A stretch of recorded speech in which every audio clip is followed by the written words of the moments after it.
Morning of April 9th, 2009 off the coast of Somalia. A tense radio transmission echoed across the USS Bainbridge. We can see your boat. Stay calm.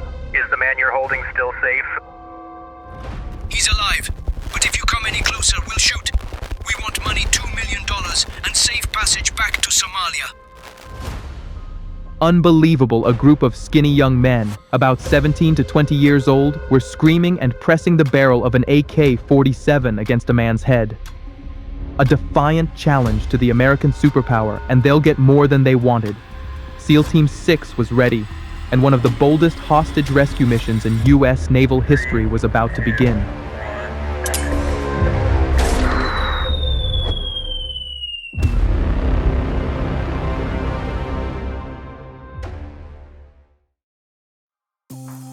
April 1st, 2009, Port of Salalah, Oman.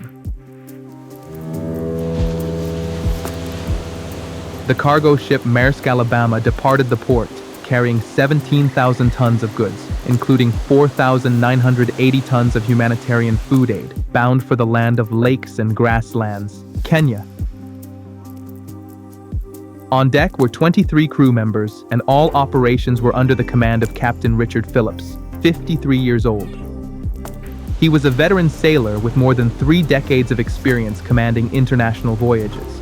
He had been trained in anti-piracy measures in dangerous waters and was familiar with tense situations at sea.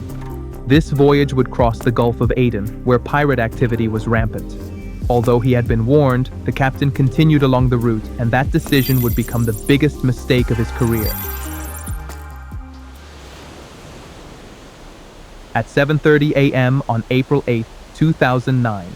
While en route to Mombasa, Kenya, the ship was 240 nautical miles off the coast of Somalia.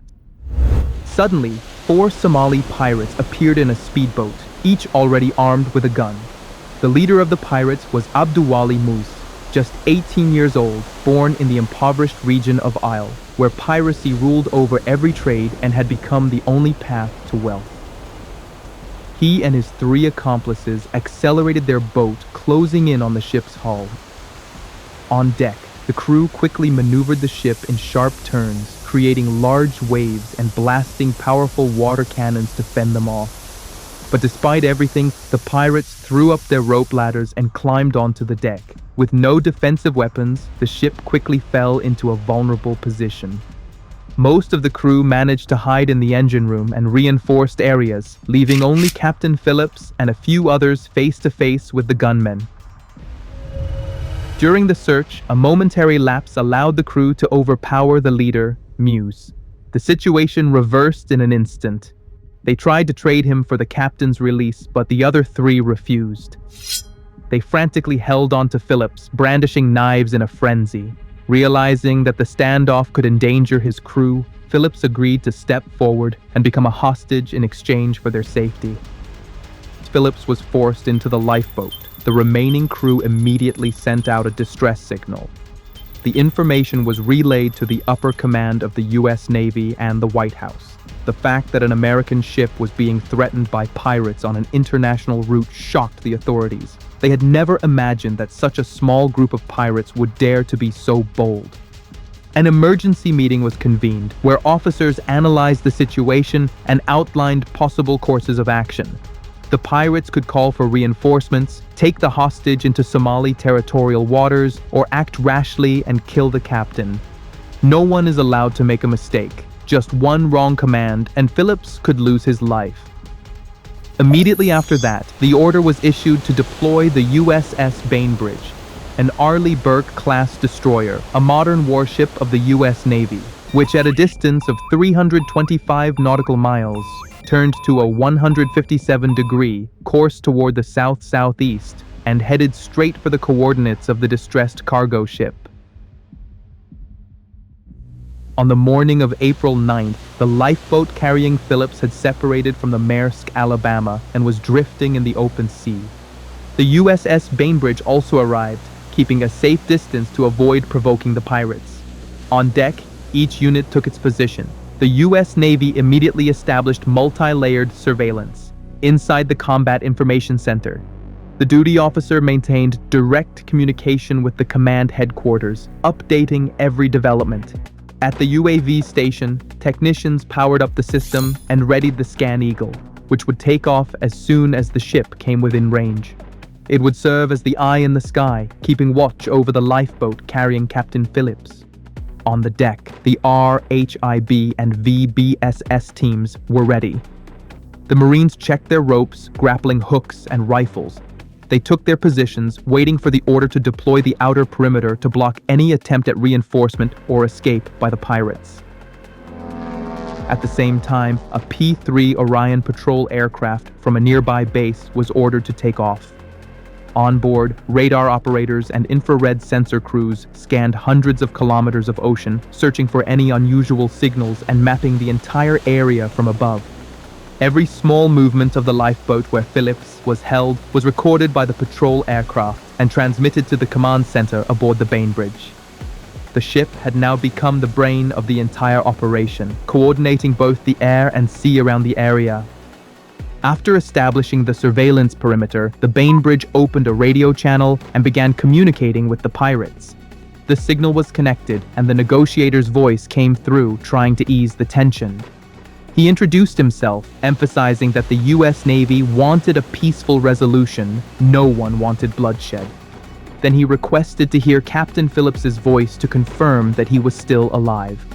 From inside the lifeboat, the pirates responded with aggressive voices. They demanded a large ransom and insisted that they and Phillips be taken safely back to Somalia. They warned that any attempt to approach or attack would result in Phillips being killed immediately. After several heated exchanges, they finally allowed Phillips to speak a few brief words, confirming that he was still safe. We can see your boat. Stay calm. Is the man you're holding still safe? He's alive, but if you come any closer, we'll shoot. We want money, $2 million, and safe passage back to Somalia. Shortly after, they cut off communications because they did not want to be monitored for too long. When the threat was voiced from the lifeboat, the command center on the Bainbridge focused completely. The naval commander signaled to the communications officer, "Maintain distance. Do not approach." Immediately, the patrol boats changed course, moving along the outer perimeter instead of closing in. The reconnaissance aircraft above panned its camera, and through the small window of the lifeboat, a shadowy figure could be seen. It was impossible to tell whether it was a pirate or the hostage. The footage was transmitted to the large screen in the command room, where officers watched intently. Everyone understood that a single wrong move could cost the captain his life right before their eyes. Time passed on the sea. The perimeter remained secure and everything was under control. The communication channel between the USS Bainbridge and the lifeboat was repeatedly disrupted. The U.S. Navy demanded to hear Phillips's voice during every negotiation to confirm he was still alive. This made the pirates increasingly suspicious. They shouted, waved their guns, threatened to kill the hostage, and several times fired warning shots into the sea. As the hours of negotiation dragged on, the psychological pressure pushed the group of pirates to their limits. The American negotiator maintained a calm tone, emphasizing that they did not want any violence and only cared about the captain's safety, while also offering to provide some basic supplies. But driven by distrust and a sense of being cornered, the pirates finally threw both the radio and the phone into the sea. This action cut off the direct negotiation channel, forcing the U.S. to switch to loudspeakers and intermediary boats to maintain contact. On April 10th, after 2 days of being surrounded at sea, the atmosphere inside the lifeboat had become stifling. The high temperature, combined with exhaustion from lack of sleep, began to wear the pirates down. Captain Phillips noticed their vigilance starting to waver, and he realized that if this situation dragged on, his life could become a bargaining chip. He took a desperate chance, choosing a rare moment of distraction to jump into the sea and try to swim toward the Bainbridge. But that hope lasted only a moment. The pirates spotted him, immediately opened fire into the water, and forced him back onto the lifeboat. Phillips' escape attempt enraged the pirates. They pressed their guns to his head and dragged him outside the boat, threatening him as a Navy helicopter overhead was forced to pull back. They tied him tighter and beat him as a warning, leaving him no chance to move freely again. From then on, they doubled their vigilance, keeping their guns aimed at him constantly, even during guard rotations.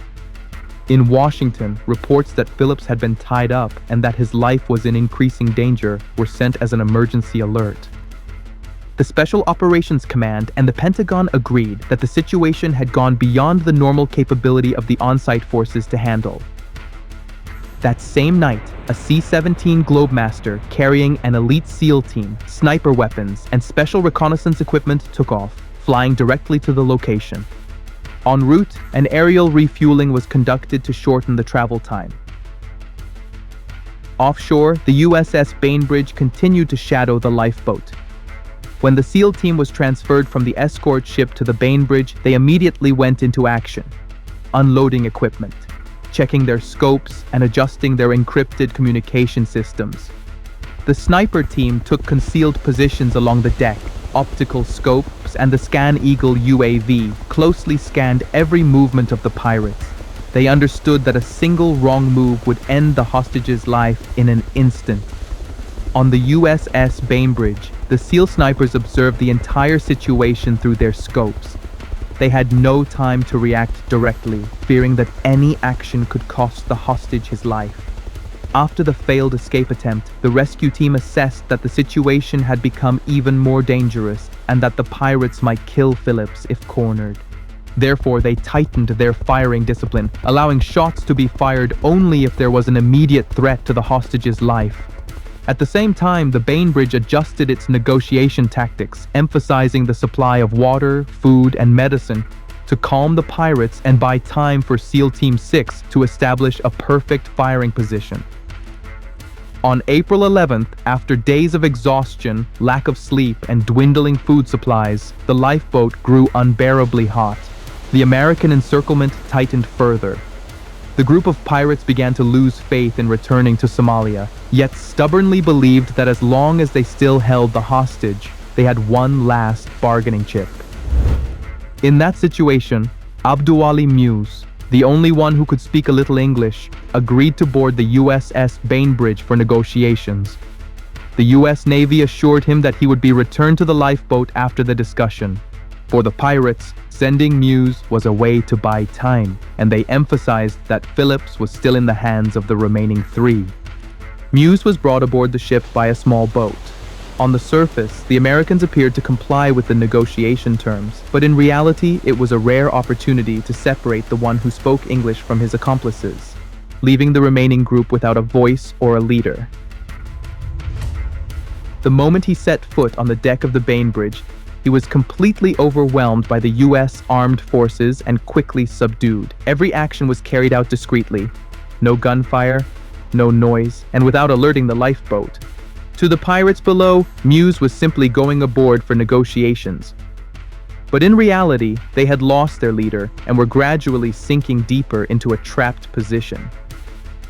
On April 12th, after Muse boarded the USS Bainbridge, the three remaining pirates on the lifeboat initially believed he would soon return with a ransom deal. The US Navy continued negotiations over the radio, both to buy time and to reassure the pirates, making them believe that the talks were still ongoing. But as time passed, the three remaining pirates grew impatient because Muse never returned. The atmosphere inside the lifeboat became tense. They whispered arguments, then turned to shouting, unleashing their anger on Phillips out of fear of betrayal. Their impatience led them to tighten his restraints, occasionally pressing their guns against the captain's head as a way to vent their anger and issue warnings. The atmosphere inside the lifeboat turned chaotic, and the danger to the hostage could now be measured in moments. The tow line connecting the lifeboat to the Bainbridge made it rock violently, and Phillips was constantly held at gunpoint. The US Navy assessed that the situation had reached the threshold of an immediate threat to the hostage's life. The three SEAL snipers on the Bainbridge's aft deck remained patient, waiting for a clear signal. On the foredeck, officers skillfully maneuvered the ship to keep the tow line taut just enough to reduce the lifeboat's movement and create a stable firing platform. In the command room, the screens displaying footage from the reconnaissance aircraft continued streaming, allowing constant monitoring of all movements in the area and ensuring no unknown boats or unexpected threats appeared. The radio technicians monitored the frequencies, recording every sound and ready to analyze any change in the pirates' tone or unusual behavior. Outside, the patrol boats maintained a tight perimeter, keeping their engines at low power to avoid making noise that might alert the pirates. All these elements combined to form an invisible stranglehold, waiting only for the final order. On the aft deck of the Bainbridge, everything shifted into silent operation. The 3 members of the SEAL team had already taken their positions. 2 lay prone as shooters, while the 3rd served as the backup marksman and observer. Each sniper had a spotter sitting immediately behind or beside the observer with binoculars, confirming the target and reporting small changes in the opponent's posture. They were in no hurry. Every movement was carried out in perfect coordination, aligning their rifles, checking the sighting systems, and synchronizing communication signals with the command room. On each man's ear were closed headphones receiving short commands. The commanding voice over the radio was laconic but decisive. They were ready to open fire the moment the order sounded. At the moment the lifeboat fell into chaos, the 3 pirates made a mistake. Their critical weak point was immediately exposed through the hatch. The snipers quickly pinpointed their positions. After the commander confirmed, a brief order was transmitted. Almost at the same instant, 3 bullets were fired, instantly eliminating the pirates inside.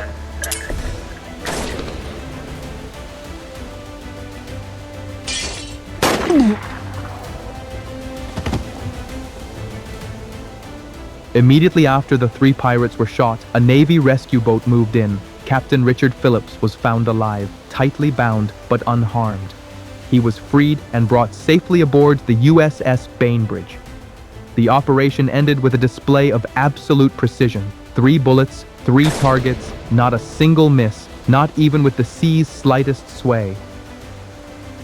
It was the result of cold calculation and exceptional skill by the SEAL snipers, who turned the most dangerous moment into a flawless ending. On the deck of the USS Bainbridge, Phillips was officially confirmed safe. 1 hostage survived, 3 pirates were killed on the spot, and Abduwali Muse, the only one left, was handcuffed, isolated, and awaiting transfer to the United States for trial. In the end, he was sentenced to 33 years in a federal prison, becoming proof of the inevitable fate awaiting those who dare to challenge the United States Navy.